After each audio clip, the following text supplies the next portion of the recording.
Welcome everyone to the Teams Like Brighton podcast, brought to you by Sussex IBS, exactly, Teams Like Brighton.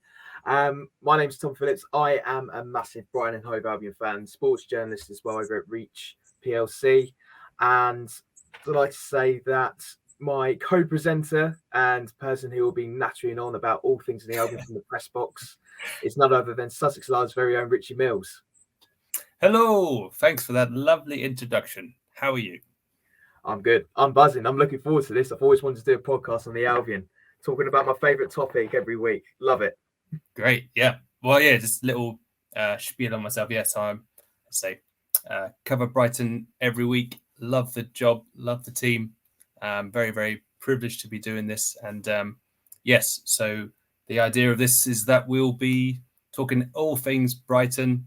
We'll be looking at, discussing pre-match press conferences with Graham Potter, maybe, the pressing topics of the day, and then obviously the match, and then the post-match review and all that jazz, and maybe some odd little kooky stuff as well. So yeah, should be good. And no doubt we'll have many of Reach's very own sports journalists talking about their club, their team, and of course what we can look forward to as Brighton supporters travelling here, there and everywhere, no doubt, starting off with United away, and then we've also got the home match at Newcastle as well. I don't know about you, Rich, but I am really looking forward to this season. Yeah, I can't wait. I don't like transfer rumours. It goes on for too long. I know people love transfers and all that jazz, but I just like to watch football and talk about football rather than, conjecture and all that rubbish. So yes, looking forward to seeing packed stadiums again and having more concrete stuff to talk about. And you've got a whole month to look forward to for more transfer rumours as well.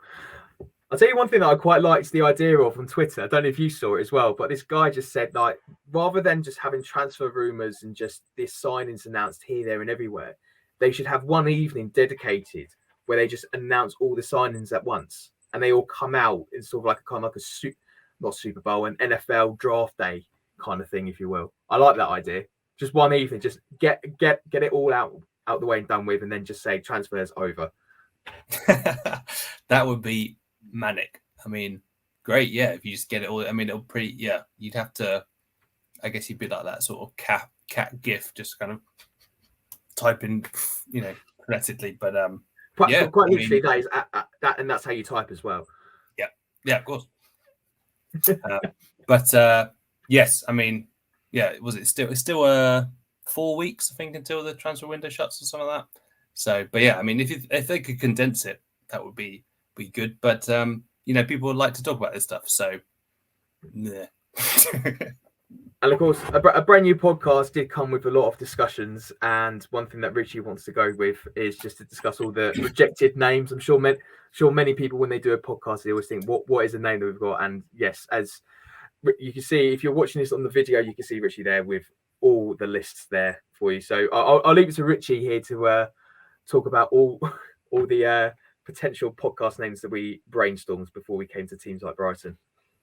Yes. So obviously, people will know the Teams Like Brighton, I think, was popularised by the likes of Graham Potter when, I can't remember which journalist said it, but I think they were talking about a potential cup run and if a team like Brighton would, think they have a good chance.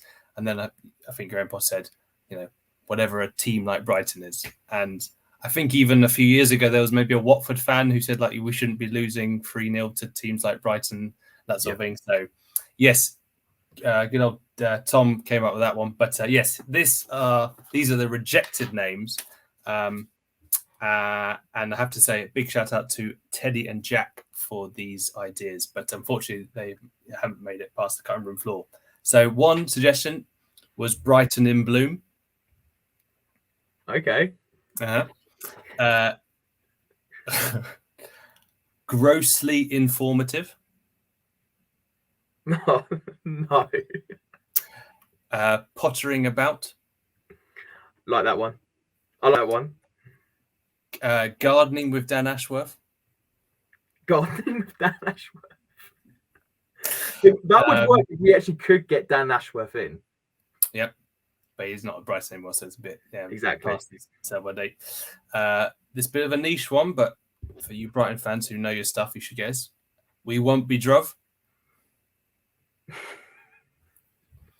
And last but not least, and maybe my personal favourite, but probably too hot for TV, Up the Duffy.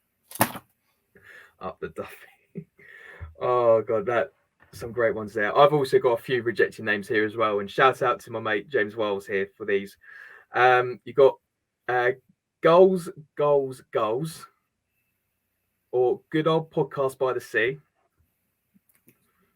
and From Withdean to Wembley Pod. I think, no offense, I think Teddy and Jack, and I think they. I don't know. Podcast by the Sea might be a good one. Who knows? But no, we settle with Teams Like Brighton anyway. But we've got a lot of things we're looking forward to. Obviously, covering the Albion. I say I speak on behalf of many Brighton fans when I say that I just love talking about the Albion. I don't think anyone who is a Brighton fan doesn't like talking about the club. To me, it's a special and unique club, and I'm just really looking forward to just going ahead with it all. But I think what we do, as we'll wrap this up, give it a short and sweet announcement. Richie, I want to know, where do you think we're going to finish? 12th. Why? I think if they've already lost Basuma, and looks like Cucurella is going to be on his way, and I just think it's going to be hard to replace them. So, barring any fantastical signings, I think it will be difficult to build on the 9th place, and I think it's very, very tight in the middle of the table. So I think 12th is still a pretty darn good effort. Yourself? Yeah, I'm thinking the same. I think it's going to be another mid-table finish. It was great the fact that we broke the top 10 last season, but I'm a bit cautious whether or not to think European places. I would love us to be in Europe. I think Adam Webster said about how much the players want to be in Europe, and that they see that as the next challenge, which is fantastic. I really like that ambition, but I think we're going to go I think we'll finish 10th. I really do. I think Basuma gone, and I think with Cucurella potentially leaving, I think it's going to be a bit of a concerning window. But I've got full faith in this squad. I think it's a really exciting squad, very attacking heavy. If you look at the options that we have up top, which is fantastic. But I reckon 10th. I think a few teams around us who finished there or thereabouts near us have invested well. I think Leicester, they were very unlucky with their injuries. I think they could be in with a chance of going back into Europe next season. I think West Ham have invested very well. I think they could be getting the depth they desperately needed last season, this season. So I think it could be another exciting season. I think European places will be up for grabs. I think there could be a bit of an exciting race in the top 4. I think Spurs have the potential to break the title race. They have the potential there. They have the manager, they have the players, and now they have the depth. I think we could be in just an exciting season all round. And I think it's going to be another fiasco down at the bottom as well in the relegation zone. Well, so much to look forward to. Exactly.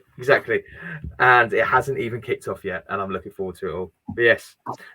I think that is everything now. We'll keep this a short and sweet one. And just up the Albion, and thank you for joining us, and look forward to the season ahead.